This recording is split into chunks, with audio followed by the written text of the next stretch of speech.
in the world. Òyìnbó Yorùbá ó di èdè tí wọ́n mọ̀ wá kọ́. Ìyẹn náà wà nínú ogun tó ń ja Yorùbá náà lọ́wọ́ báyìí. Yorùbá ń bọ̀ wá di world language. Bí English ṣe jẹ́ world language. Owó tá à ń ná tí Yorùbá bá ń ná, owó yẹn ó di world leading currency. Kí lè kó kọ̀ bàbá lẹ́ẹ̀kan sí náà? Fọdúnláti Sheikh Muhammadu Jamiu Yusuf. Àwọn ni wọ́n ń sọ àwọn àsọtẹ́lẹ̀ wọ̀nyí. Ìpè nínú orí tọ́lọ́run ṣe fún ìran Yorùbá tí ò tí ì farahàn nítorí pé Yorùbá wà lóko ẹrú, a lot ló wà lórí ilẹ̀ Yorùbá àṣẹ o ní ọmọ Yorùbá ẹ jẹ́ ká kí ara kú oríire. Àníṣe ilẹ̀ Yorùbá yóò gba ìtúsílẹ̀. Ọmọ Yorùbá àní ẹ jẹ́ ká kí ara kú oríire. Ilẹ̀ Yorùbá yóò gba ìtúsílẹ̀ torí pé àwa gangan ni ògo adúláwọ̀. Ìṣẹ́ wà fúnlẹ̀ wá forílẹ̀ ibi wá kàgbéga kàgbéga kàgbéga fàyè rí.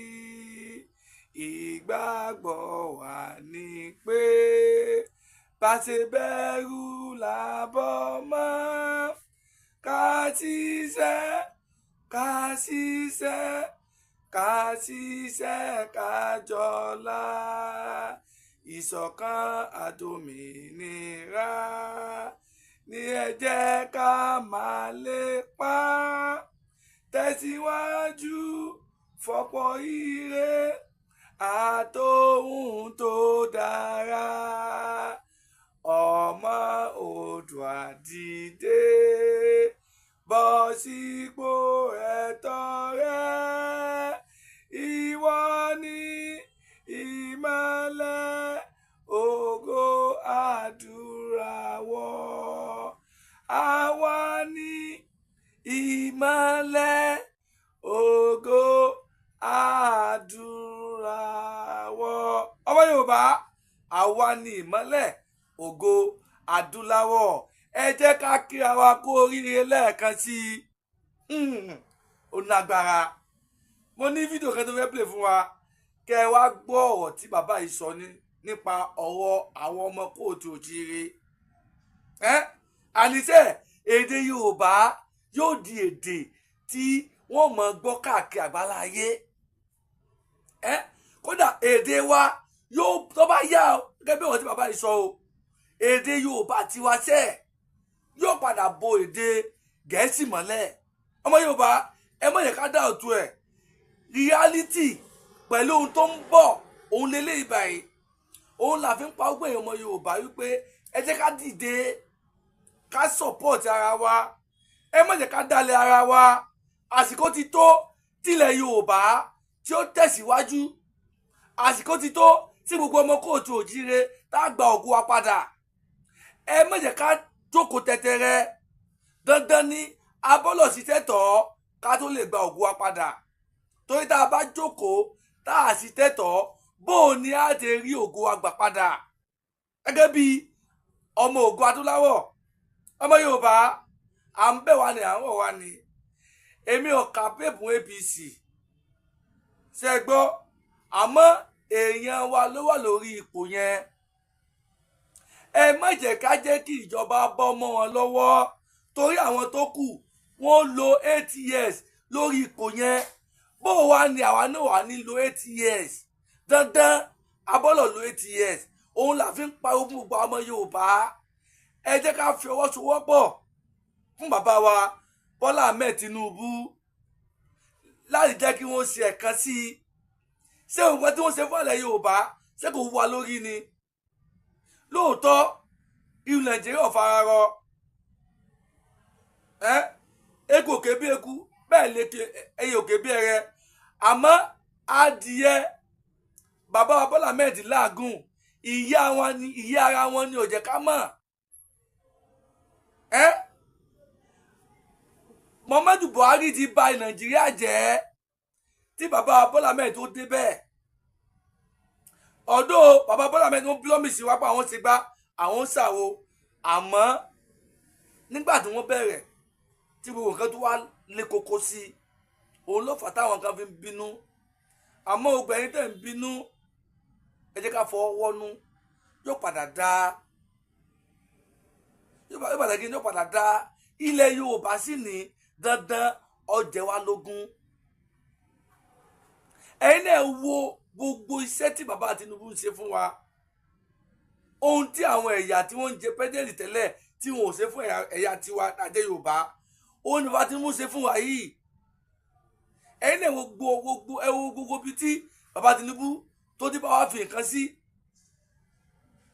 International airport nígbà tí Buhari wà ń bẹ̀ kò mọ̀ fún wa, bàbá Tinubu ló mọ̀ fún wa. Ìbàdàn airport nísìn ó di international airport báyìí o ọmọ Yorùbá. Ìbàdàn airport báyìí ó di international airport. ṣé kìí ṣe oríire fún wa ni? Ògùn ṣe láìpẹ́ yìí ni bàbá Tinubu wọ́n ti lọ bá wa ṣe international airport gateway lógùn state. ọmọ Yorùbá, ìjẹ́ gbogbo àwọn tó jẹ Nàìjíríà president ṣé wọ́n fún wa ní àwọn nǹkan yẹn? wọ́n mọ̀ fún wa. àti bàbá Tinubu òun la mọ̀ rí sáwọn nǹkan yẹn. ṣé kìí ṣe oríire tiwa ni? ṣé kìí ṣe oríire tiwa ni ọmọ Yorùbá? oríire tiwa ni náà. kí ló wá dé táwa ní support láì jẹ́ kí wọ́n ṣe ATS wọn kó pé àwọn nǹkan míì tún wà tí bàbá Tinubu tó fẹ́ ṣe fún wa tí ó jẹ́ àjẹmọ́nú ti wọ́wọ́ ọmọ Yorùbá, táàfi kò lóko ẹrú, táàfi gbọ́ òmìnira tí wá padà gẹ́gẹ́ bí ògo adúláwọ̀. ọmọ Yorùbá, à ń bẹ̀ wá ní àwọn wa ni. ṣé ti gbọ́? ìran Yorùbá ló jẹ mí lógún, ìran Kóòtù Òjíire ló jẹ mí lógún. tó wà Nàìjíríà mi ò ètí ẹ̀, mi ò ní nǹkan sí pẹ̀lú wà Nàìjíríà mọ́. àmọ́ wọ́n ní tí ọwọ́ èèyàn bá ti tẹ òkú dà kọ́ bọ́ lọ bẹ́ẹ̀ ikú tó pa wà bẹ́ẹ̀. òun ló fà tá a fi ń pa ariwo tá à ń pa yìí wípé ẹ jẹ́ ká pàrọ̀ bàbá Tinubu. ọmọ Yorùbá, ẹ̀yin náà wo gbogbo gọ́ọ̀mẹ̀ntì nígbà tí Buhari wà ń bẹ̀. ìjẹ́ migration ìjẹ́ ọmọ Yorùbá, ó jẹ́ custom ìjẹ́ ọmọ Yorùbá débẹ̀, navy ìjẹ́ ọmọ Yorùbá débẹ̀, sọ́jà ìjẹ́ ọmọ Yorùbá débẹ̀ bí. àmọ́ nígbà bàbá Tinubu gbàjọba gbogbo bẹ̀rẹ̀ pátá ló fi ọmọ Yorùbá sí. ṣé gbogbo nǹkan tá à ń sọ yìí ṣé kò ṣe é wúre fún wa ni? ṣé kò yẹ kó múnú wa dùn ni?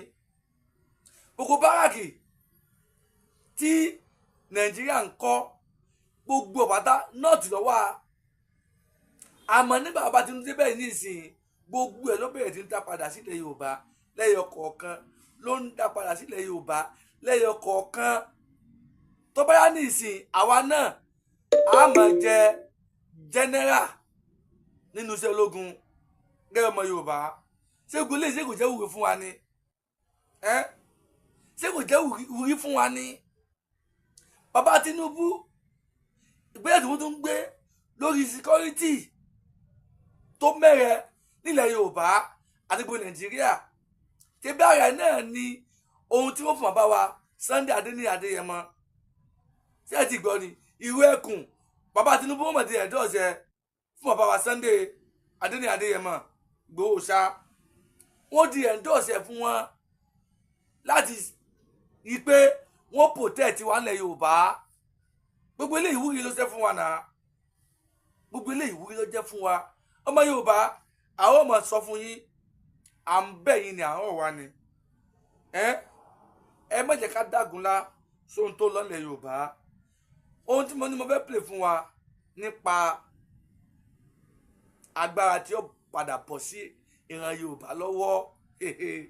àníṣe àwọn ọmọ Yorùbá, agbára ó padà bọ́ sí a lọ́wọ́.